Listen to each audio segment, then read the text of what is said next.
Alors aujourd'hui on se retrouve pour une nouvelle vidéo tant attendue. On me l'a beaucoup écrite, demandée sur les réseaux sociaux et aujourd'hui je vais vous la faire.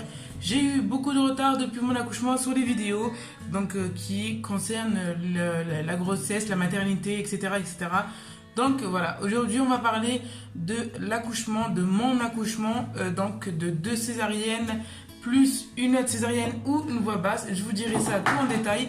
Est-ce qu'on peut aussi accoucher par voie basse après 2 césariennes?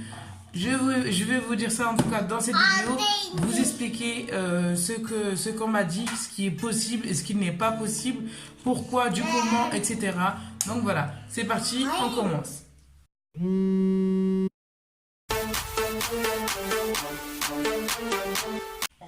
Donc voilà, si vous entendez un peu de bruit, c'est mon petit-fils qui joue à côté. Je suis dans la salle de jeu, donc il y a mon petit bébé qui joue à côté. Donc voilà, je ne peux pas faire autrement.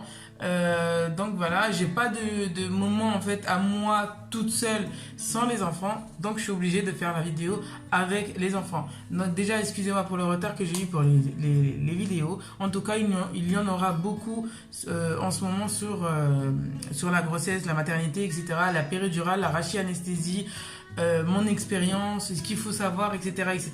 Donc voilà, aujourd'hui on va se baser juste sur mon accouchement de césarienne et le 3e bébé, donc est-ce qu'en césarienne ou en voie basse, pourquoi, du comment, etc. Donc je vais commencer à partir du 8e mois. Donc à partir du 8e mois, on m'a dit que j'avais fait 2 césariennes plus une réouverture de la césarienne et jusqu'au nombril, donc ce qui fait un T à l'envers, parce que à cause de ma 2e césarienne, j'ai eu une infection due à une erreur médicale faite pendant ma césarienne et en fait après tout ça je pouvais apparemment porter plainte, etc., etc.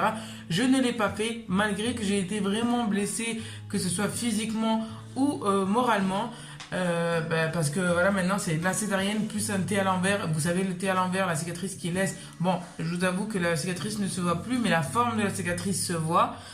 Donc à partir de là en fait, vu qu'ils m'ont rouvert, donc comme je vous ai dit en T à l'envers, il y a eu beaucoup d'adhérence, donc c'est-à-dire beaucoup de points de suture, que ce soit dans la césarienne ou en T à l'envers.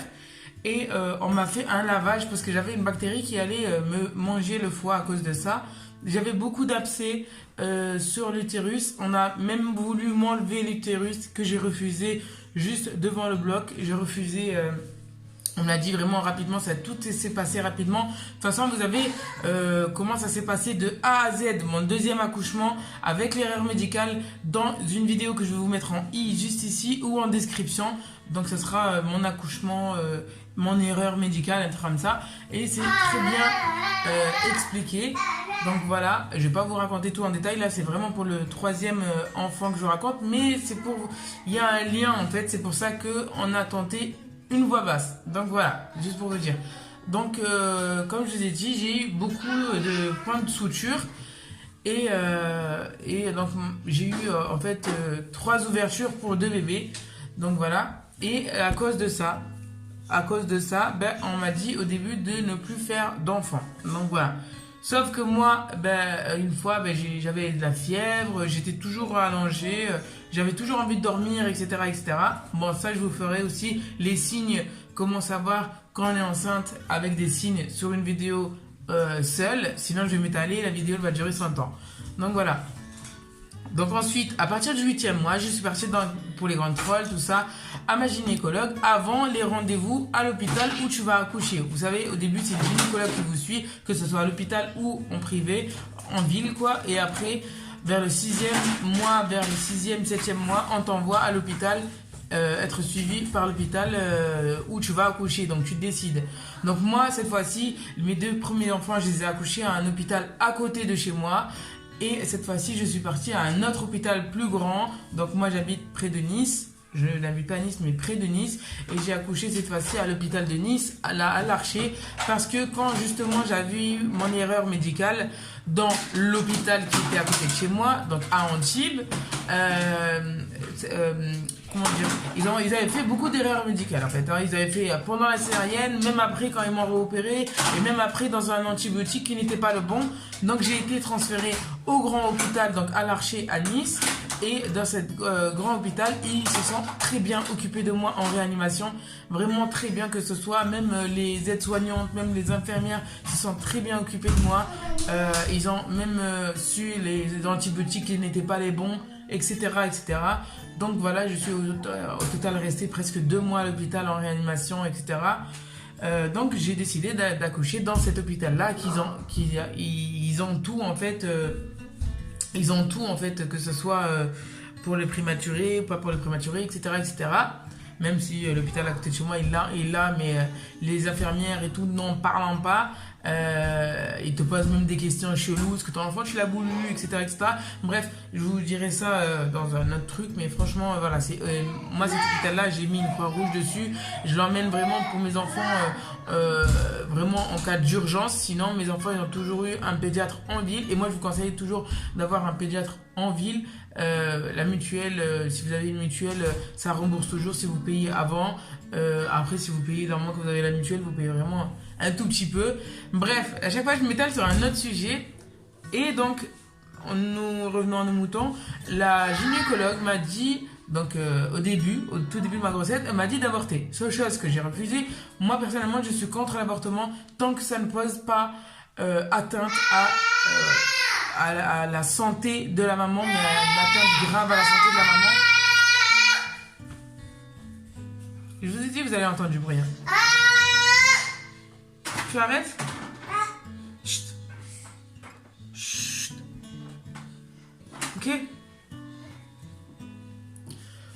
Donc, elle m'a dit d'avorter, sache que j'ai refusé. Elle m'a dit que c'était très risqué parce que j'avais justement la cicatrice hantée et que j'avais une éventration. Oui, voilà, une éventration aussi. Donc, la césarienne s'est rouverte de 4 cm de l'intérieur. Comment je l'ai su? Je l'ai su parce qu'en fait, quand je me mettais à tousser et je me mettais ma main sur le bas du ventre, déjà, j'avais pas trop de force pour pousser. Et quand je mettais ma main en bas du nombril, où il y a la césarienne, quoi, je sentais une boule en fait tousser avec moi, et en fait c'était les intestins qui poussaient sur la paroi, dans le trou, paroi abdominale, donc où il y avait le trou ouvert en fait dans le muscle. Bref, et donc elle m'avait dit il y avait des risques, etc. Il y a des risques même pour ma santé à moi, etc., etc. Mais je suis partie donc faire la première échographie pour réfléchir justement avec elle avant. Non, j'avais réfléchi avec mon mari d'abord, mais après avec elle. Et donc j'avais dit que je le gardais, que j'étais contre l'avortement et je voulais pas faire un avortement retiré, etc. Sachant qu'il y avait aussi des risques dans l'avortement. Personnellement, je connais beaucoup de femmes autour de moi qui ont fait un avortement et qui après ne pouvaient plus ramener d'enfants.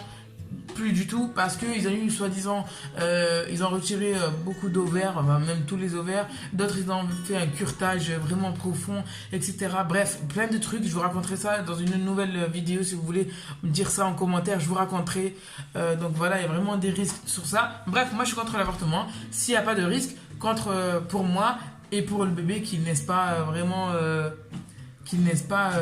pas handicapé, parce qu'handicapé je le garderai, mais qui n'est pas vraiment un légume, ou sinon voilà, il y a vraiment des choses, des questions qui se posent, etc.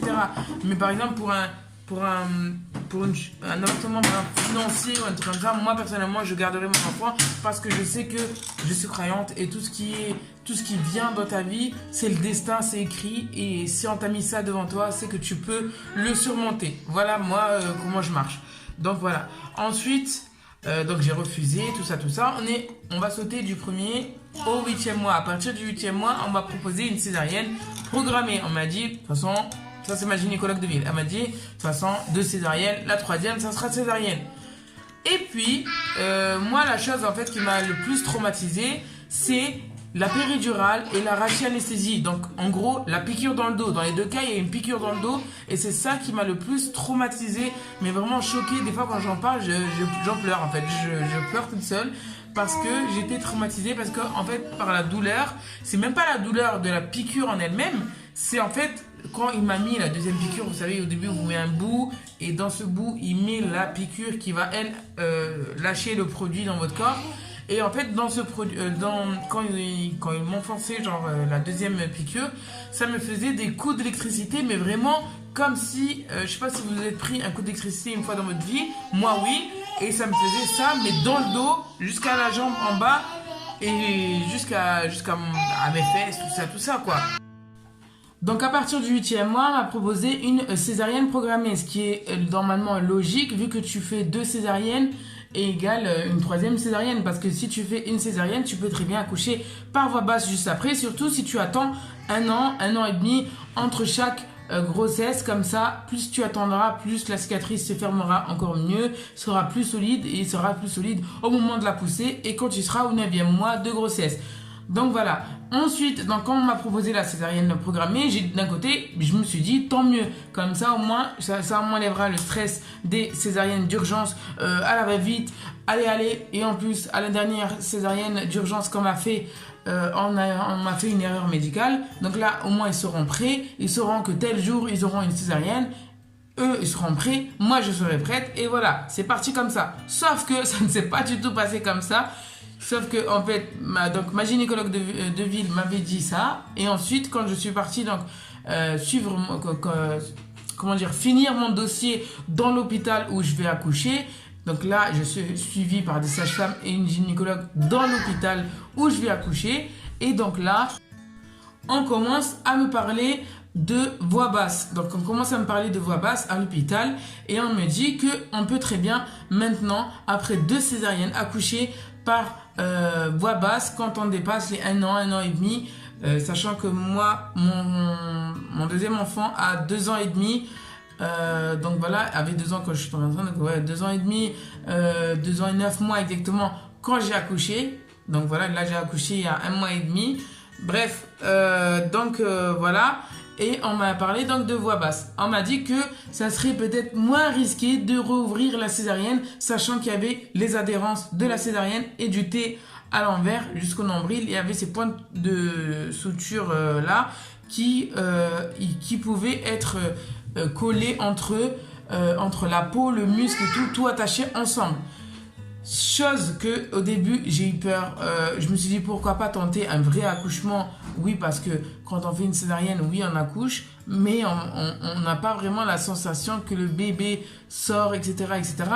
Quand on est anesthésié, généralement en tout cas. Donc moi pour mes 2 premiers enfants, comme je vous ai dit, ça s'est très mal passé au moment de la péridurale pour mon premier enfant. Après c'était bloqué à 8, je suis partie, le col était bloqué à 8, j'étais partie en césarienne d'urgence. Ensuite et à la fin, donc j'avais pas supporté quand on me touchait, je sentais et tout. Donc on m'a anesthésié généralement à la fin. Ensuite pour mon deuxième enfant, l'arraché anesthésie s'est très mal passé. Je vous dirai ça dans une nouvelle vidéo qui concerne la péridurale, l'anesthésie, etc. Et on m'avait anesthésié donc avec le dos bloqué, laisse tomber l'histoire de fou. On m'a anesthésié donc généralement, alors qu'il y avait des risques que le bébé soit anesthésié totalement. Mais ça, on ne me l'avait pas dit. C'était dans l'ancien hôpital, comme je l'ai dit, l'hôpital qui était à côté de chez moi. On ne m'a pas dit ça au début. C'est que maintenant que je l'ai su, c'est que maintenant qu'on me l'a dit. Et donc, à ce 3e enfant, donc le bébé 3, je leur avais dit ma peur et mon traumatisme sur l'accouchement sur la péridurale ou l'arraché anesthésie, donc sur la piqûre dans le dos, on m'avait pas une piqûre dans le dos, dans les 2 cas on te fait une piqûre dans le dos, donc sur la piqûre dans le dos, et je leur avais parlé de cette peur-là, et même le jour où j'en ai parlé à l'anesthésiste, parce que tout le monde me disait, c'est l'anesthésiste qui décide, parle-en avec l'anesthésiste, j'en ai parlé avec l'anesthésiste, et j'en ai encore pleuré. Et en fait, à chaque fois que je repense à cette douleur, que je repense à ces coups d'électricité qui m'ont flingué le dos et que la preuve m'a même déplacé, m'ont fait une scoliose bas du dos en fait.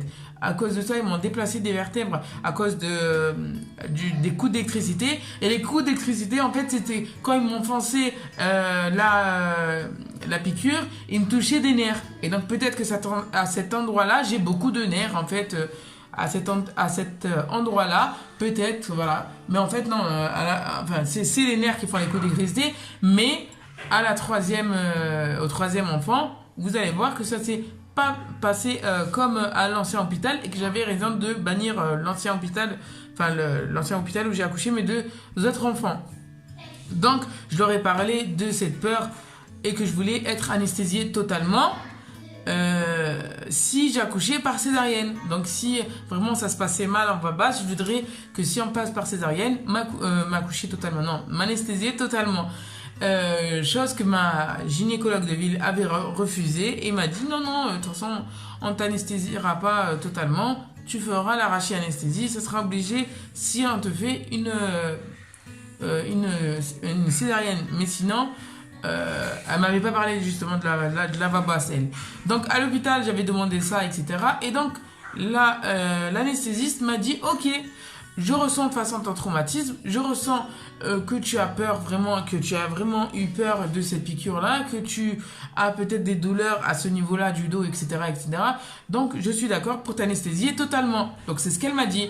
Donc, ça, c'était vers le fin 8e mois. Le rendez-vous anesthésie, c'était vers le fin 8e mois. Donc, moi, ben, j'étais soulagée. D'un côté, j'étais soulagée, même si j'avais toujours une peur, j'étais soulagée jusqu'au 9e mois. Arrivé au 9e mois, on commence à me dire non, on va te faire une césarienne programmée. Donc, entre le 15 et le 20 août. Donc, on m'a dit que j'allais accoucher entre le 15 et le 20 août. Donc, on allait me rappeler pour me confirmer la date exacte de ma césarienne. Sauf que, et on me rappelle encore une fois, chaque semaine, hein, on me rappelle encore une fois, on me dit, écoutez, on va laisser que le travail commence naturellement et on va tenter la voie basse. Donc, je dis, ok. Une autre fois, on me rappelle, on me dit, non, écoutez, on va partir sur une césarienne programmée. Donc, je dis, ok. Donc, en fait, c'est resté comme ça, mais vraiment, du 8e mois au 9e mois, c'est resté comme ça. Ensuite, on m'a dit, on ne peut pas faire de déclenchement sur un utérus cicatriciel, c'est-à-dire un utérus avec des cicatrices. On ne peut pas faire de déclenchement, ni de déclenchement, que ce soit avec la petite, comme le tampon, etc., etc. Donc, on m'a dit, peut-être qu'on va faire un décollement des membranes, c'est-à-dire qu'on va séparer avec le doigt la poche où il y a le bébé de mon utérus, et avec ça ben peut-être que le bébé glissera et le travail commencera. Sauf que on n'a pas voulu me le faire. Ensuite on a voulu me le faire, et en fait quand on a voulu me le faire, elle m'a dit que je ne pouvais pas faire grand chose. Donc elle m'a dit qu'elle m'avait fait un demi-centimètre, ce qui m'a fait juste des douleurs de règles atroces, c'est tout quoi. Ça n'a pas bougé, donc mon col était toujours à 1 cm. Arrivé vers le demi-9e mois, pareil, aucun truc. J'avais toujours des contractions, mais apparemment des fausses contractions. Donc les contractions, j'en parlerai aussi dans une vidéo, comment savoir les vraies contractions des fausses. Mais moi, j'en ai pas vraiment senti des vrais longtemps. C'est-à-dire qu'à mon premier enfant, j'ai eu vraiment 4 coups de couteau dans le dos, en bas du dos, sachant que les règles, certaines les sentent en bas du ventre, certaines les sentent en bas du dos. Moi personnellement, quand j'ai mes règles, j'ai les douleurs en bas du dos plus qu'en bas du ventre. Donc les contractions seront la même douleur des règles. Si vous avez mal aux règles, quand vous avez les règles, vous avez mal devant, bah, vous aurez des douleurs de contraction devant. Si vous avez mal derrière, vous aurez la douleur des contractions derrière. Donc moi, c'était 4 couteaux dans le dos. C'était comme si quelqu'un vous appuyait avec un couteau ou avec le doigt. Vous savez, quand on appuie à un endroit avec le bout du doigt, ça fait plus mal que quand on appuie comme ça.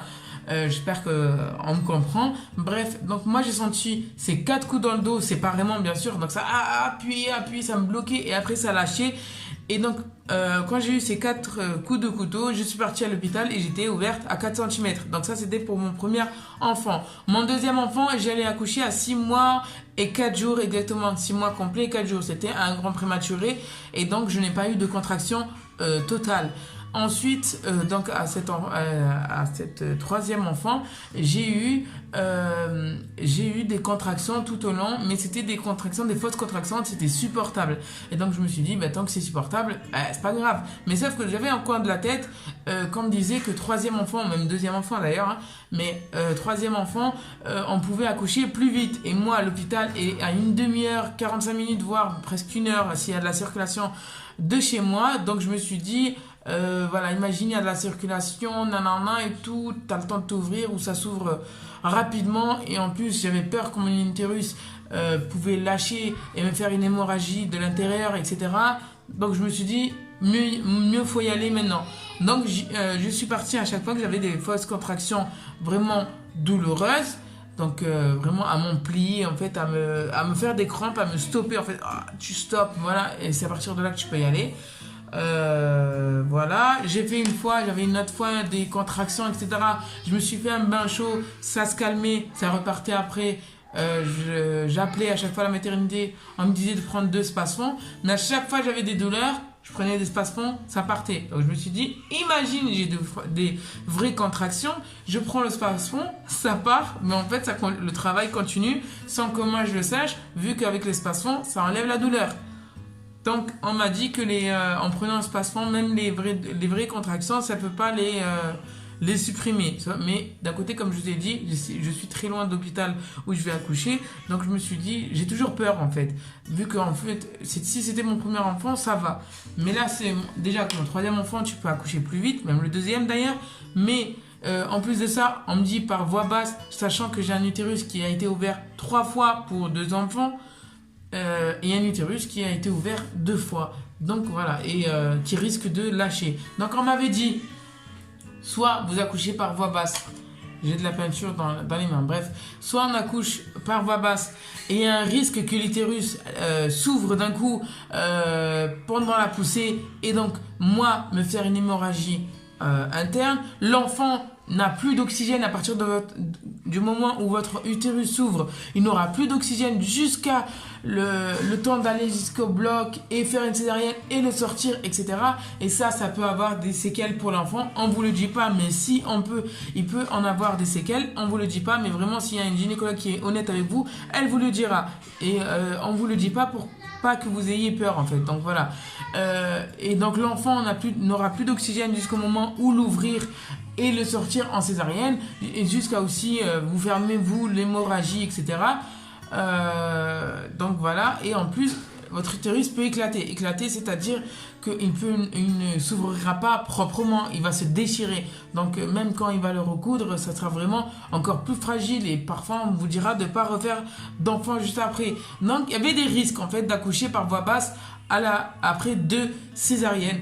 Et comme je vous ai dit, si votre enfant reste sans oxygène, donc à partir du moment où ça a lâché jusqu'au moment où d'aller au bloc, vous ouvrir, etc., vous installer, vous ouvrir, etc., et le sortir, l'enfant peut aussi avoir des séquelles, et des séquelles donc soit du cerveau qui est resté longtemps non oxygéné. Longtemps, on parle même de 5 minutes, hein. C'est-à-dire que si votre enfant reste 5 minutes sans respiration, sans que son cerveau soit oxygéné, il peut y avoir même un handicap, mais vraiment un handicap lourd, c'est-à-dire que même après on peut l'endormir au coma, etc., etc. Bref, donc j'avais ces choses-là, mais d'un autre côté, je me suis dit, voilà, j'avais renseigné, il y avait quelques femmes qui l'avaient fait, qui ont réussi. Mais sauf que je me suis dit, peut-être qu'eux, ils sont restés plus que 2 ans et demi à attendre après avoir cette grossesse-là, en fait. Donc, c'est soit donc la voie basse avec ces risques-là, ou bien ça peut bien se passer, et là, tant mieux pour tout le monde. Ça veut dire que si je fais une voie basse après 2 césariennes et une réouverture, je peux peut-être m'engager à faire même un 4e enfant. Par exemple, ça serait plus facile pour moi. Ça, c'est si je le veux. Mais voilà. Bref. Sinon, ça serait une césarienne. Et la césarienne, à ce qu'ils m'ont dit, c'est qu'il y aurait des risques d'infection. Vu que j'en ai déjà eu une à mon 2e enfant, j'aurais des risques d'une infection et d'une hémorragie s'il y a beaucoup d'adhérence. Donc voilà. En fait, il y a des risques dans les 2 cas. Soit tu fais une césarienne et il y a des risques d'hémorragie et d'infection. Mais le bébé en tout cas sortira en bonne santé, etc. Soit sinon tu fais une voie basse après 2 césariennes et soit ça se passe bien et tant mieux, soit il y a le pire qui arrive. Franchement pour moi c'est vraiment un pire de pire quoi. C'est soit ça se passe bien, soit c'est le pire avec le bébé non oxygéné, toi qui peux faire une hémorragie et après voilà, après ton enfant il peut avoir des séquelles, toi tu peux avoir des choses graves, etc., etc. Donc en fait c'est à tenter, mais vraiment à tenter si vraiment vous êtes entouré. Donc je suis restée comme ça vraiment jusqu'au 9e mois. Et donc après ils m'ont dit on va attendre. Ils m'ont quand même fait, je vous ai dit, le déclenchement. Donc c'est une personne qui vous rentre les doigts en fait et qui vous sépare la poche où il y a le bébé de votre utérus. Et en fait, on appelle ça un décollement des membranes. Sauf que moi, elle n'est pas arrivée à le faire. Donc, elle m'a fait un demi-centimètre, voire un centimètre maximum, qui m'a rien fait à part des douleurs de règles. Mais sinon, ça n'a rien marché. Ça n'a pas rouvert le col plus que ça. Ça n'a pas fait de travail, rien du tout. Et donc, on m'a laissé comme ça. Et après, j'ai dépassé le terme de 6 jours. Donc vraiment, voilà, je devais normalement accoucher, comme je vous ai dit, la césarienne était prévue normalement entre le 15 et le 20 août, et mon terme était le 28 août. Donc après, le 28 août est arrivé, et toujours à chaque fois on me disait on va laisser, et donc je suis arrivée au 4 septembre. Alors le 4 septembre, en fait à chaque fois je revenais, en fait c'était un jour sur deux, depuis le 28, donc le jour du terme, on me disait de venir tous les 2 jours. Donc je venais tous les 2 jours, je faisais un monito. On faisait la tension et on regardait s'il n'y avait pas un petit travail, etc. Mais il y a un truc qui s'est passé, mais un truc de fou, c'est qu'à chaque fois j'avais des douleurs, des contractions, on dirait des vrais quoi, mais vraiment plus puissantes qu'avant quoi. Donc pour moi c'était des vrais. Donc je les avais pendant tout le trajet de chez moi à l'hôpital. Arrivé à l'hôpital, je les avais encore dans le couloir, etc., etc. Elle me met le monito et il y a tout qui disparaît. Mais vraiment. Moi-même, je me disais, mais c'est bizarre, il n'y a plus. Ensuite, elle me l'a enlevé. Quand elle me l'a enlevé, quand j'étais assise dans le couloir, il y avait rien, il y avait toujours rien et tout. Je repartais direction la voiture, les contractions ont recommencé. J'ai dit non mais c'est abusé, parce que même moi, même de moi, j'étais étonnée et je me suis dit, là mon mari va me dire, tu te fous de ma gueule là, toi tu veux accoucher, mais tu veux rester à l'hôpital en fait, on dirait. Je me suis dit non mais il va avoir, voilà, je sais pas, mon mari me dit une fois il a mal, il sort de l'hôpital, il me dit, il rentre à l'hôpital, il me dit il a plus mal, il sort de l'hôpital, il me dit il a mal. Je me dis c'est chelou quoi. Donc moi c'était ça à chaque fois, donc pendant une semaine c'était comme ça. À chaque fois je disais moi j'y vais, non, oui, non, oui, non. Et après arrivé le 2 septembre, on m'a dit bah écoutez, si arrivé le 4 vous n'avez toujours rien, même jusqu'au dernier jour, hein, vraiment il aura attendu jusqu'à la dernière minute que mon travail commence naturellement, et ben on vous fera une césarienne. J'ai dit ok. Donc là ce jour-là, ils m'ont dit de venir à 7h30, 8h, comme ça, à l'hôpital, de ramener ma valise, de tout prévoir, tatati tatata. Donc moi, j'avais tout bien préparé chez moi, tout préparé, les enfants, qui est-ce qui les gardait, etc. Sachant que ma fille, elle avait fait sa rentrée, donc 2 jours avant, je crois, le 2 septembre, je crois, sa rentrée. Donc voilà, et c'était dommage parce que ma fille elle rentrait en CP, bon c'était une parenthèse ça, mais bon, elle rentre en CP cette année, j'ai trop voulu faire les premiers jours avec elle et tout, et j'ai pas pu, donc j'étais à l'hôpital, etc. et je pouvais pas quoi, donc franchement j'étais dégoûtée, mais bon, bref, et ça c'est un truc hors sujet, mais bon. Et ensuite, arrivé là-bas, alors là en fait il y a une montagne russe, c'est-à-dire d'émotions, c'est-à-dire une fois on pleurait. Une fois, on disait non, ça va, t'inquiète pas. Et après, une autre fois, on pleurait. Pourquoi? Parce qu'ils nous ont dit qu'il y avait des risques jusqu'au dernier moment. C'est-à-dire qu'au début, je me suis installée, on m'a présenté la chambre, on m'a dit que c'était ici que j'allais retourner après ma césarienne. Tout allait bien. Une fois, je commençais à stresser, une fois, non. Limite, je faisais mes adieux à mon mari et je lui disais de faire attention à mes enfants, etc. Enfin, à nos enfants et tout ça. Et une autre fois, il était là, franchement, il était impeccable avec moi. Il me disait que tout allait bien et tout, que ça allait se passer. Mais je ressentais qu'il avait aussi peur. En fait, qu'il avait aussi peur pour moi. Je le ressentais, tu vois. Je ressentais qu'il se forçait à me dire que tout irait bien, etc., etc. Mais le seul petit hic, c'est qu'on n'a pas eu vraiment du soutien des sages-femmes ou un truc comme ça. C'est-à-dire que du 8e mois jusqu'au jour où j'allais accoucher, j'ai trouvé aucune personne dans le milieu médical me dire que t'inquiète pas, ça va aller. Non, il y a qu'il y avait un pourcentage de bien que de mal. Et non, en fait, toujours, on me disait non, il y a des risques, non, on peut rien vous dire, c'est vous qui décidez comment vous accouchez. Si vous faites une césarienne ou vous attendez de tenter la voix basse, c'est vous. On mettait toute la responsabilité sur moi, quoi. C'est-à-dire que si je leur ai dit, bon, faites-moi une césarienne, il arrive quelque chose dans la césarienne, on m'aurait dit, on t'avait dit d'attendre la voix basse. S'il m'arrivait un truc à la voix basse, il m'aurait dit, t'aurais dû faire une césarienne, c'est mieux, tu vois. Donc, en fait, j'étais dans une boule, j'arrivais pas à sortir de cette boule et je me sentais comme ça en fait. Donc à chaque fois je me sentais comme ça, donc j'étais un peu perdu. Et donc comme je vous ai dit, on est descendu et donc quand ils nous descendent, ils nous mettent dans une chambre préopératoire on va dire. C'est comme une chambre de réveil, voilà. Et on nous disait d'attendre ici pour que le temps ils préparent le bloc. Donc on était dans cette chambre là et entre nous il y avait un rideau et une dame à côté une jeune femme à côté et qui venait d'accoucher par césarienne. Elle avait un petit bébé trop mignon. C'était une fille d'ailleurs. Et franchement, merci à elle parce que c'était la seule personne en tout cas que j'avais trouvé qui m'avait donné des bons conseils et qui m'a un peu soulagé quoi. Donc si cette personne déjà passe par là et me reconnaît, en tout cas merci à toi, viens me parler en privé et franchement merci de m'avoir au moins un peu soulagé à ce moment-là. En fait voilà, comme je vous explique, en fait j'étais là, j'ai parlé avec l'anesthésiste. L'anesthésiste est rentré et m'a dit finalement que on pouvait pas m'anesthésier totalement et qu'il fallait tenter d'abord l'arracher anesthésie. Si vraiment au bout de 3 essais ça ne marchait pas ou que je ne pouvais pas le faire parce qu'il y avait une douleur trop insupportable ou un truc comme ça, là elle pouvait m'anesthésier mais avec le risque que le bébé soit anesthésié. Chose qu'au début je ne comprenais pas parce que comme je vous ai dit, à mon premier enfant et à mon deuxième enfant, j'ai été anesthésiée totalement et le bébé n'était pas anesthésié, il est sorti normalement, il respirait d'un coup, il a crié au premier cri. Tout ça. Donc voilà, oui, j'étais endormie, je ne pouvais pas savoir qu'il y avait le premier cri, etc. Mais mon mari me l'a dit et les aides-soignantes me l'ont dit. Mon mari n'était pas rentré avec moi dans le premier enfant ni le deuxième enfant, mais à chaque fois, il était derrière le hublot du bloc opératoire et on lui a montré le bébé juste après. Sauf que là, comme j'ai dit, je lui ai dit, si on tente l'arracher anesthésie, que je prends sur moi, mais vraiment je m'étouffe juste à en parler, que je prends sur moi et que je tente l'arracher anesthésie, s'il vous plaît, laissez mon mari rentrer avec moi, que j'assiste au moins à un vrai accouchement, au moins un vrai accouchement avec mon mari à côté, j'assiste sur les premiers cris, je le suis réveillée, etc.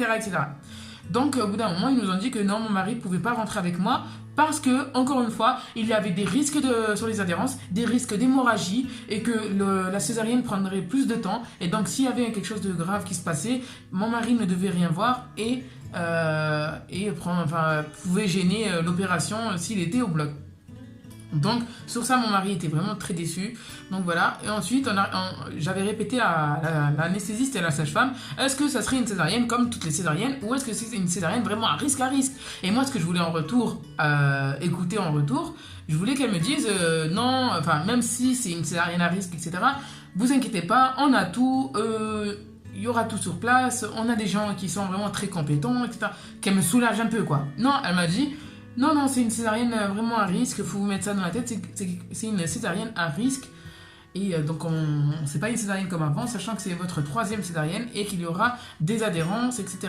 Bon, donc de là, je vais pas vous mentir, on s'est mis à pleurer, moi comme mon mari. Et franchement, c'est touchant ces moments-là de voir que ton couple est 10 fois plus solide qu'avant et que lui il a peur pour toi t'as peur pour toi-même et tu veux pas qu'il s'inquiète, etc. Et tu t'imagines le pire à ce moment-là alors que tu vas te donner la vie. Et je me suis mis dans la tête, tu sais quoi, tant que ton bébé va aller bien, c'est pas grave et ton mari va sûrement bien s'en occuper. Et voilà, je me mettais que j'allais partir quoi. Bref, et donc c'était j'avais mal à la tête, tellement que je pleurais, j'avais mal à la tête vraiment. Et donc, d'un côté, ça a déstressé. Franchement, ne vous retenez pas si vous avez envie de pleurer, parce que ça me vidait, ça m'épuisait. Et tellement que je pleurais et que ça m'épuisait et que ça me déstressait, j'arrivais à me vider. Je sais pas comment vous expliquer cette sensation, mais j'arrivais à me vider. Et j'arrivais à tout me dire dans ma tête, à mettre les points sur les i avec mon mari sur le après si ça se passe mal, etc.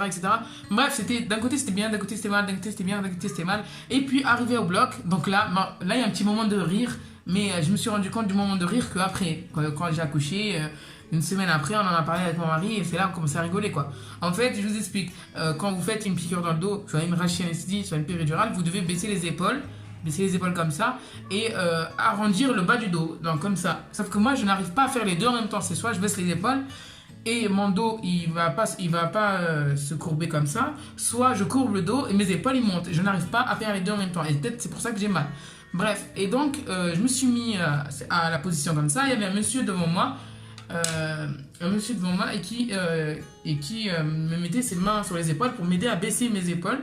Et donc, qu'est-ce que je voulais dire? Donc voilà, et donc je commençais à respirer, et donc elle me dit, allez c'est parti. Et en fait, juste avant ça, elle me mettait son doigt pour voir entre quelles vertèbres elle va me rentrer l'aiguille. Mais moi, juste son doigt, juste le fait qu'elle me touche avec son doigt, ça me faisait mal. Donc je me suis mise à pleurer. Mais franchement, je pleure pas pour rien. Vraiment, je pleure vraiment pas pour rien. Je me retiens. Et je suis quelqu'un qui ne crie pas dans les accouchements. C'est-à-dire même que quand j'ai mal, je crie pas. Je me mets en apnée. J'arrête de respirer au moment de la douleur, etc. Et je ne crie pas par honte et par c'est comme ça, c'est tout. Je ne crie pas, voilà. Donc je commençais à pleurer et tout, et je lui disais que j'avais mal, juste qu'elle mette son doigt, ça me faisait mal. Et donc elle avait remarqué, elle m'a dit que vous avez une petite scoliose en bas du dos et qu'une petite vertèbre s'est déplacée, et c'est peut-être ça, c'est peut-être à cause de ça que vous avez mal, et vous avez eu mal avant. Donc moi, ce que je pense, c'est peut-être avec les coups d'électricité qui m'avaient fait d'ailleurs au BB2, c'est à cause de ça que mes vertèbres se sont bougées. D'ailleurs, on m'a dit d'aller voir un ostéopathe. Oui. Oh, il vient pour manger. Donc on m'a dit d'aller voir un ostéopathe. J'ai oublié ce que je disais, mon fils est rentré. Bref, d'aller voir un ostéopathe pour qu'il me remette les vertèbres en place, hein, on va dire en quelque sorte. Donc j'irai à partir de 2 mois, on va dire entre 6 et 8 semaines. Mais je vais faire ensemble la rééducation du périnée, la rééducation abdominale et l'ostéopathe à partir de 2 mois. Comme ça, mentalement, je sais que je suis bien et que je suis, on va dire, guéri, même si l'intérieur...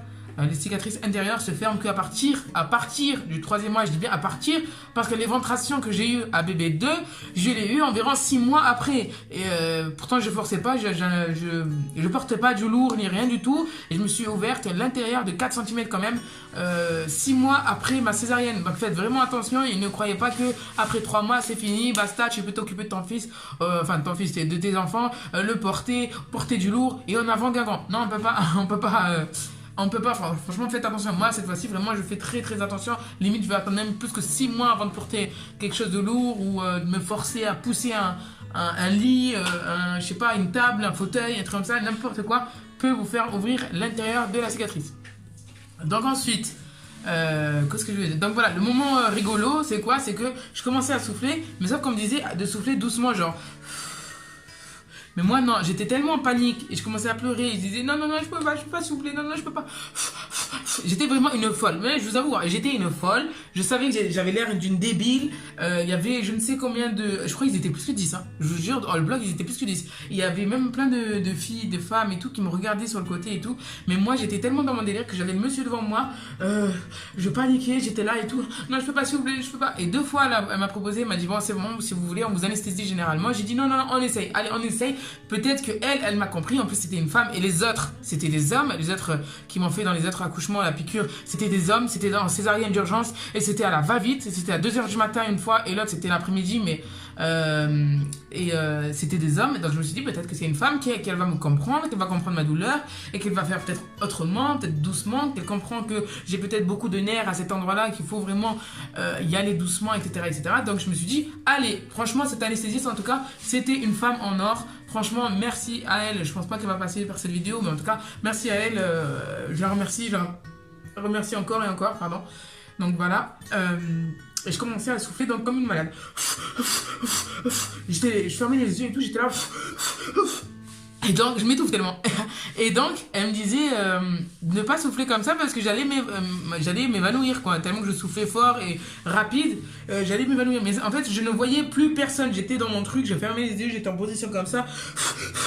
Je soufflais comme ça. Mais vraiment, je vous montre, j'ai l'air d'une débile, mais je faisais ça. Et franchement, ça m'a vraiment aidé de me mettre dans une bulle et de m'en foutre de tout le monde sur le côté, de m'en foutre que j'avais l'air d'une débile, d'une mongole limite. Et je soufflais comme ça, elle me répétait de souffler doucement, sinon j'allais m'évanouir. Et limite, je préférais m'évanouir, hein, mais bon. Et donc, elle m'a fait une anesthésie locale, chose qu'on m'a pas fait au début, dans les 2 premiers accouchements. Mais comme je vous ai dit, moi, c'est pas vraiment la piqûre qui m'a fait mal. C'est pas quand elle rentre la piqûre qui m'a fait mal. Ça, c'était encore supportable. C'était quand elle rentre la piqûre, c'était pas la douleur de la pénétration de la peau, c'était l'intérieur. C'était de l'intérieur, là où il y avait les nerfs qui me faisaient mal et qui me faisaient des coups d'électricité jusqu'à mon périnée, en fait, si vous voulez. Donc, qu'est-ce que je veux dire? Jusqu'à mon périnée, n'importe quoi, jusqu'à mon pubis.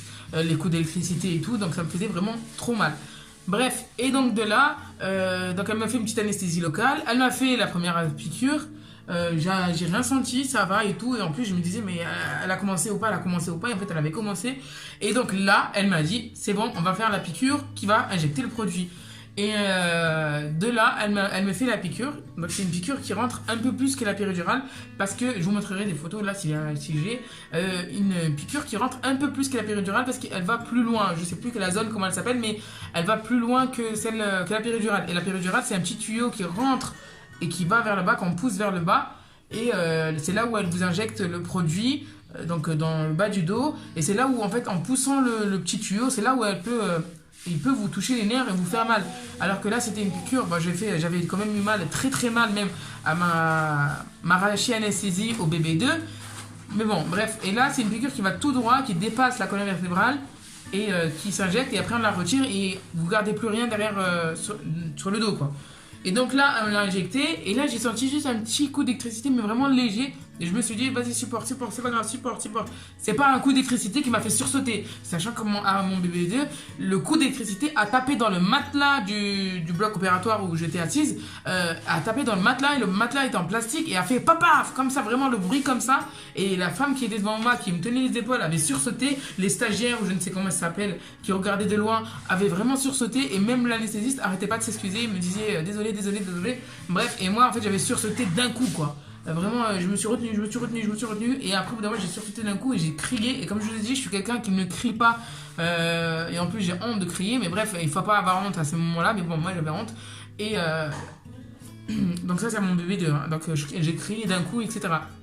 Et là, ça s'est bien passé. Juste, ça m'a un tout petit peu fait mal quand elle a retiré. Elle m'a dit, là, je vais retirer. Et là, c'est bizarre parce que j'ai senti la peau partir comme ça vers l'arrière.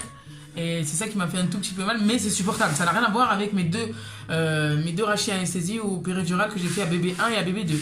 Donc voilà. Donc là, ça s'est bien passé. Et là, on m'a vite allongé, on m'a mis les pieds hop sur le matelas. On m'a dit, allez, vite fait de mettre les pieds sur le matelas parce qu'ils deviennent lourds. Et en fait, oui, en fait, sur le moment, ça devient vraiment comme des fourmillements dans les jambes. Et après, tu sens les fourmillements monter jusqu'à l'estomac, jusqu'au niveau de l'estomac. Et après... en fait, je sentais. Et je sais qu'on m'avait déjà dit que j'allais tout sentir, mais sans douleur. Chose que je ne supporte pas parce que moi, les douleurs, je me les fais à moi-même. Et donc, elle commençait à me pincer au bas du ventre et à me pincer, genre là, par l'épaule et tout. Et elle me disait, est-ce que je sentais pareil? Je disais non, je sens vraiment comme si vous avez un pied endormi et vous le touchez, vous sentez que quelqu'un vous touche. Mais qu'il n'y a pas de douleur. Et ben là, je sentais la même chose. Mais après, je lui ai dit, je commençais à paniquer. J'avais les mains, j'étais en mode Jésus. J'avais les mains accrochées comme ça, de gauche à droite. Et j'avais un petit drap en face. Et on me disait, je disais que, est-ce que je vais sentir la peau s'ouvrir, s'il vous plaît? Est-ce que je vais sentir... J'étais en panique totale, là, je vous dis ça comme ça, mais j'étais en panique totale. Est-ce que je vais sentir la peau qui s'ouvre, s'il vous plaît? Est-ce que je vais sentir la peau qui s'ouvre et tout? Et on me dit, non, vous n'allez pas sentir. J'ai dit, ok. Alors que chose que moi j'ai enlevé un petit kyste ici dans le poignet qui faisait une boule comme ça, laisse tomber. Bref, et on m'avait anesthésié que le bras et j'avais senti la peau s'ouvrir. Et après, d'ailleurs, même juste pour ça, j'avais demandé qu'on m'anesthésie complètement parce que je ne supporte pas qu'on me touche comme ça et tout, tu vois, qu'on me coupe, la peau s'ouvrir, etc. Parce que la douleur, je me la fais à moi-même. Je me produis une douleur tout seul, en fait. Je me dis, oui, ça fait mal. Bref, sauf que là, j'étais vraiment contente de moi parce que même mon mari me disait qu'il aimerait bien me voir et qu'on se retrouve avec bébé juste après. Sachant que si on t'anesthésie totalement, tu vois ton bébé, en tout cas, tu te réveilles que 3 heures après, 3 heures, voire des fois 4 heures après ce que j'ai eu à bébé 1 et bébé 2. Et en plus, avec la morphine, etc., moi, je ne supporte pas la morphine. Je vomissais, j'avais la tête qui tourne. Bref, il me fallait toute une journée pour me remettre en état et pour voir mon enfant. Donc voilà. Donc là, j'avais dit, tu sais quoi, mon mari n'est pas avec moi.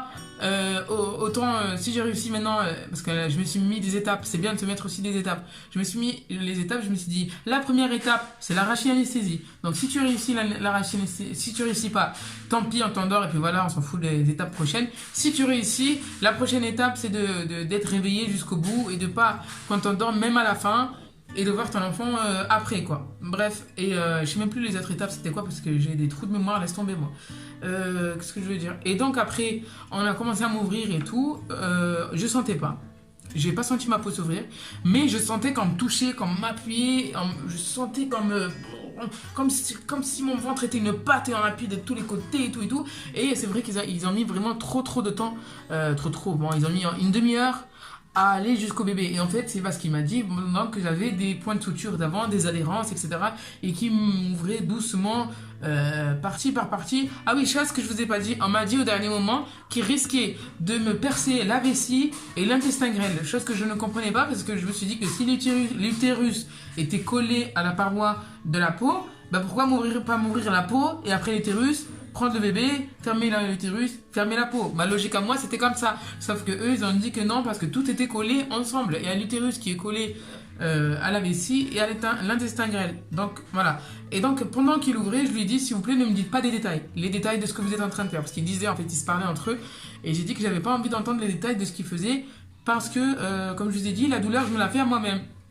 Donc, pendant que eux ils chuchotaient et se parlaient doucement et que j'entendais les matériaux faire genre comme ça, mais c'est du métal, vous savez, le bruit des ciseaux, etc. Ouh, c'est dégueulasse. Le bruit des ciseaux, etc. J'étais là et en fait, je faisais non, non, non, non, non, non, non. Je vous dis, j'ai l'air du mongol là. Je faisais non, non, non, non, non, non, non, non, non, non, non, non, non, non. Et j'avais l'anesthésiste qui était vraiment à côté de moi du début jusqu'à la fin par là. Et par là, j'avais des autres personnes. Et une des personnes m'avait dit que elle pouvait mettre de la musique dans les oreilles. Mais elle m'avait demandé en fait qu'est-ce que vous voulez comme musique. Et je vous mets une musique dans les oreilles. Mais moi à ce moment-là, je sais pas, tu me demandes une musique, je sais pas, je m'en fous de la musique là, tu vois. Enfin, je sais pas, tu me demandes une musique et tout, je sais pas. Et encore, imagine, j'aurais dit un thème de musique que lui ne croit pas que moi j'aime ou un truc comme ça, tu vois. Je vais pas lui dire de mettre, je sais pas moi, du Kerry James, du PNL ou je ne sais quoi. Enfin voilà. Donc je dis n'importe. Il m'a dit, bah tu sais quoi, on va te mettre le son de la nature. Il a pas trouvé. Il m'a dit, je vous mets le son de la nature. Vas-y, mais juste j'entends pas les autres qui disent ce qu'ils font, les matériaux, là, les ciseaux, etc. Et après, il avait pas trouvé de musique. Je lui ai dit, non, c'est bon, ne le mettez plus, c'est bon, ne le mettez plus. J'étais en panique totale. Et pourtant, je me dis, tu sais, des fois, en fait, j'étais en panique. Et parfois, je m'arrêtais. Et je me suis dit, mais pourquoi tu paniques? Enfin, dans ma tête, hein, je me dis, mais pourquoi tu paniques? Là, ça va, c'est supportable. Et en fait, à chaque fois, tellement que ça a duré, je me suis dit, c'est bon, ils sont arrivés au bébé. C'est bon, ils sont arrivés. C'est bon, ils sont arrivés. C'est bon, ils sont arrivés. En fait, je me essayais de me faire patienter toute seule et ils ont mis vraiment du temps. Et après, quand il est arrivé à l'utérus, là, il m'a dit, là, c'est bon, on est arrivé au bébé. Et là, je commençais à entendre l'aspirateur, vous savez, qui aspire l'eau, le liquide amniotique. Donc, ça faisait... Et là, je sais pas pourquoi, mais ça m'a fait une libération. Et là, ils ont appuyé les deux en même temps sur mon estomac. Et comme je vous ai dit, la partie où il y a votre estomac, vous sentez. Vous sentez, c'est pas anesthésie. Donc, il y avait deux hommes. Et donc, ils m'ont appuyé pour qu'elle sorte. Franchement, mon bébé, il était bien calé. Il ne voulait pas sortir ni par voie basse, ni par césarienne. C'est-à-dire qu'ils se sont mis les deux à appuyer où il y avait mon estomac pour qu'elle sorte la tête. Parce que la tête, elle était bien dans le col, quoi. Donc, voilà. Après, elle est sortie, elle a crié d'un coup. Et là, on a voulu... l'emmener à mon mari qui était juste à côté. En fait, il y a le bloc. Juste à côté du bloc, il y a une petite chambre où on fait les premières préparations du bébé. Là, c'est là où il y avait mon mari. Et après, il y a le dehors, le couloir, quoi. Et donc là, mon mari était toujours derrière la porte. Et on a voulu la montrer à mon mari sans me la montrer à moi, en fait. Enfin, je les entendais parler comme ça, comme si j'allais l'emmener. Et une des femmes a dit, non, mais on va la montrer à la maman. On va la montrer à la maman. À la maman. Donc, elle est partie la prendre. Et on m'a montré au début en haut du rideau là qu'on mettait pour séparer moi et mon ventre. Mon ventre et moi. Moi et mon ventre. Et donc on m'a montré et la première réaction que j'ai eue, j'ai fait mais elle est toute petite. Je sais pas pourquoi. Alors qu'elle a dépassé les termes. Elle a dépassé les termes et elle pesait 3 kg de sang, machallah. Donc vraiment. Et je me suis dit mais elle est toute petite. Et on me l'a mis comme ça à côté de la tête. Et on m'a dit de lui faire un petit bisou, tout ça. Donc je lui ai fait un petit bisou. Et après il l'a emmené. En fait, d'un côté, j'étais choquée de moi-même que j'ai réussi à vaincre vraiment ma peur. Je vous ai dit, j'ai passé toute ma grossesse à avoir peur et à paniquer de l'arracher anesthésie. Des fois, je me disais, je regrettais d'être tombée enceinte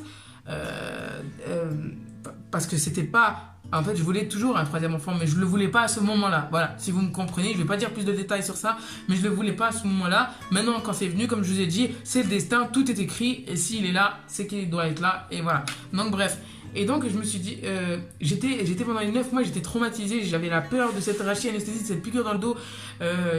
J'étais le soir, enfin tout le monde dormait, je partais au salon, j'essayais de me faire la position, de me faire bien la position, de me toucher le bas du dos et de faire comme si c'était une piqûre qui m'enfonçait le bas du dos. Bref, j'ai paniqué pendant 9 mois, je les ai passés dans la peur de cette piqûre-là et entre soit la peur de la voix basse et les risques, soit la peur de la césarienne et les risques. Donc voilà. Et après ça, on a montré à mon mari, enfin il est parti et il m'a dit qu'elle faisait du pot à pot avec mon mari, tout et tout. Bon, mon mari a tout filmé, donc il m'a montré ça après. Et après, on m'a recousu. Donc en fait, on a mis, je crois, hein, environ 30 minutes entre la première fois où on m'a incisé jusqu'à trouver bébé. Et quand on m'a recousu très rapidement. Voilà, très rapidement. Mais Il y a eu des choses aussi qu'on a vues. Il m'a dit que mon muscle, je vais vous expliquer ça avec deux crayons, mon muscle était comme ça et que, vu comme je vous ai dit, là c'est la césarienne et là c'est jusqu'à mon nombril, on va dire que mon nombril c'est là, c'est la mine, et ben il m'a dit que la paroi musculaire, quand ils l'ont fermé à mon infection, quand ils m'ont ouvert mon infection à BB2 et tout ça pour me faire un lavage intestinal pour la bactérie qui allait me bouffer le foie et pour les abcès sur l'utérus et compagnie, et ben ils ont mal recousu. Donc déjà ils ont mal recousu et donc la peau et les muscles et tout étaient attachés ensemble, mais de ça c'est même pas ça, c'est que le muscle était tellement mal attaché que c'était vraiment irrité, c'était fin, etc.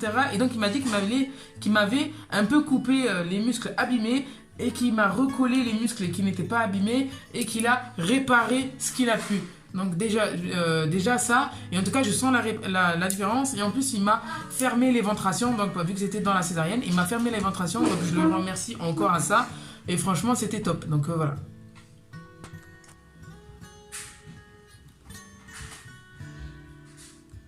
Et donc voilà, donc si donc voilà, si j'aurais voulu comment dire, je sais pas comment on appelle ça, des abdos, on va dire, mieux, plus fort, mieux, je sais pas comment on appelle ça, comment vous faire comprendre, qu'il fallait que je me refasse opérer pour mettre des filets, pour mieux forcer, pour mieux, je sais pas comment on appelle ça, pour mieux être, je sais pas comment on appelle ça, bref.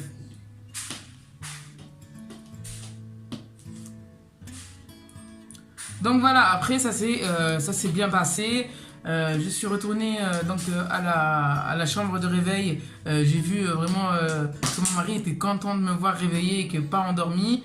Voilà, sauf que il y a un truc, c'est que à la fin, elle m'a mis de la morphine, chose que j'ai pas demandé, mais apparemment c'est normal. Elle m'a mis de la morphine et en fait, arrivé à la chambre de réveil, j'arrêtais pas de vomir, de voir vraiment la tête qui tourne, vraiment, on dirait que j'étais perdue sur moi-même, donc je demandais à mon mari de tenir le bébé et le mettait dans une, je sais pas comment on appelle ça, là, le lit berceau là. Il le mettait dedans et j'arrêtais pas de vomir.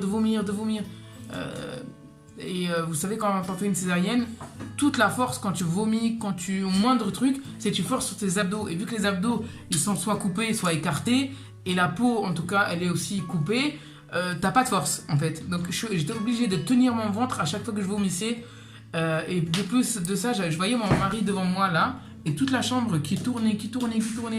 J'avais vraiment la tête qui tourne, et c'est resté comme ça, vraiment, je suis restée comme ça presque 6 heures. Et on m'a dit que je pouvais pas retourner en chambre tant que je vomissais et tant que j'avais la tête qui tourne comme ça. Et en fait, j'arrêtais pas. On m'avait donné un anti-vomitif, mais c'était pareil. Ah oui, un autre truc sur la morphine. On m'a dit que j'avais fait une réaction allergique à la morphine. Attends. Donc voilà, tant que je vomissais, on pouvait pas retourner à la chambre et donc c'était une réaction allergique à la morphine. Et il y avait un autre truc.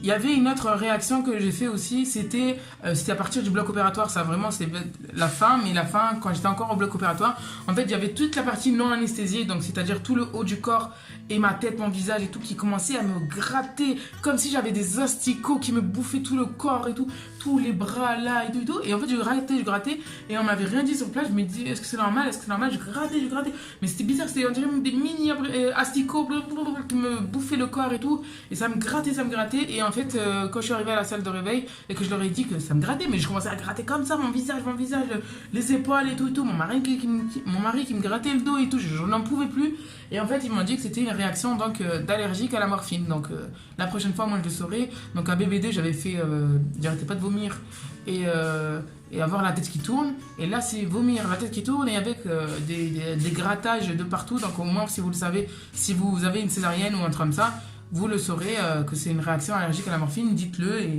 au moins ils vous donneront un truc. Et voilà, moi ils m'ont donné juste un anti-vomitif, sinon ils m'ont dit que ça passera quand la morphine sortira du corps, quoi, c'est tout. Donc voilà, après ça s'est très bien passé par rapport à mes 2 autres accouchements, surtout à mon 2e accouchement qui s'est très mal passé, qui est parti en erreur médicale, infection, bactéries, l'utérus qu'on allait m'enlever et les abcès, etc. Ah oui, on m'a dit que je ne pouvais, si, je pouvais avoir un 4e enfant, mais que c'était très très risqué d'avoir un quatrième enfant, que c'était risque x10. Plus que maintenant, parce que maintenant c'était risqué et j'ai réussi et à la fin ça s'est bien passé, mais là on m'a dit c'est encore pire. Et en plus le chirurgien me le disait pendant l'opération, on m'a dit qu'en fait la prochaine fois si j'avais un enfant et que si je faisais une césarienne et que ça tombait par une césarienne d'urgence, et bien qu'il m'ouvrait et tout ce qui venait devant lui il l'ouvrait, dont la vessie qui venait aussi devant l'utérus à chaque fois, donc qui me percerait la vessie avec. Donc je sais pas s'il me dit ça pour me faire peur ou pas, mais en tout cas, voilà, parce qu'on n'arrêtait pas de me saouler pour que je me coupe les trompes, etc. Chose que je n'ai pas voulu, parce que déjà, j'aime pas les modifications, qu'on modifie les corps, etc. Mais c'est même pas ça, c'est que j'ai 27 ans et j'aime pas me dire que je serai stérile, un truc comme ça. Et je vais pas vous mentir, j'ai toujours rêvé d'avoir 4 enfants. Là, j'ai 3 enfants et aux 4 enfants, si on m'aurait dit ça au bout du 4e enfant, peut-être que je l'aurais fait. Mais là, non. Alors, là, j'y pense pas, hein, d'avoir un 4e enfant, j'y pense pas du tout. En tout cas, je veux bien me reconstruire, on va dire, physiquement, etc. Et moralement, et tout ça. Bref, là, j'y pense pas du tout. Mais je me suis dit peut-être que dans 5, 8 ans, 10 ans, j'en sais rien, peut-être s'il y avait la possibilité, pourquoi pas. Même si pour le moment, je me dis ça en fait dans un coin de ma tête, mais pour le moment, je n'y pense pas parce que j'ai toujours la peur. Je vous le dis comme ça parce que voilà, j'ai toujours cette peur de l'accouchement à risque, peur de mourir, peur que mon enfant y passe. Beaucoup de peur en fait que j'ai eu aussi à cet accouchement-là, mais que ça s'est bien passé. Donc voilà. Après, voilà, on m'a pas dit que c'était à risque. On m'a dit que c'était à risque, oui. Mais on m'a pas dit genre c'était à risque comme le chirurgien me l'avait dit cette fois-ci. Voilà. Et il me l'a dit encore pire. Non, il m'a dit non. Je disais même dans 5 ans, non, même dans 8 ans, non. Vous faites plus d'enfants, il m'a dit. Bref, donc voilà. Voilà, en tout cas, ça s'est bien passé. Donc voilà, maintenant si vous avez d'autres questions, en tout cas, dites-les moi en commentaire. Il n'y a pas de problème. Moi, j'y réponds soit en commentaire. S'il y a beaucoup de questions, j'y répondrai dans une autre vidéo. Donc voilà, il y aura aussi une vidéo sur la péridurale et l'arraché-anesthésie, mieux expliquée et ce que j'ai vécu de bien et de mal pendant ces choses-là. Il y aura aussi une petite courte vidéo sur les signes de l'accouchement, signes de grossesse, pardon, comment on sait quand on est enceinte, les signes les plus connus mais les plus vécus aussi. Donc voilà, ensuite je vais faire une autre vidéo qui sera bientôt publiée aussi sur tomber enceinte en étant jeune, les choses bien et les choses pas bien. Donc voilà, bref, sur ces choses-là, sur peut-être l'avortement aussi, voilà, sur ces choses-là en tout cas, voilà. Donc voilà, il y a beaucoup de personnes en tout cas qui me parlent en privé sur mes vidéos et tout ça, mais sur Snapchat. Donc si vous voulez, ça me dérange pas, si vous voulez vraiment me poser une question en anonyme, privé, que ça reste entre nous, etc., sans vous montrer votre logo YouTube. Sinon, dites-le moi en commentaire ici. N'hésitez pas à mettre un commentaire sur comment vous avez vécu votre césarienne ou votre accouchement ici en commentaire. Mon fils qui est en train de foutre le bordel. Et donc voilà, j'aimerais bien voir votre expérience à vous. Et surtout si vous avez accouché par voie basse après une césarienne, ça m'intéresse. Ou sinon par voie basse après 2 césariennes. Je pense que c'est très rare ça. Donc si vous êtes des personnes rares, mettez en commentaire votre vécu, comment vous avez vécu tout ça et tout ça, bref. Et n'hésitez pas à vous abonner, à mettre un petit pouce bleu. Merci en tout cas, vraiment merci à tous les nouveaux et nouvelles abonnés. À la prochaine fois sur une prochaine vidéo. Voilà, ciao.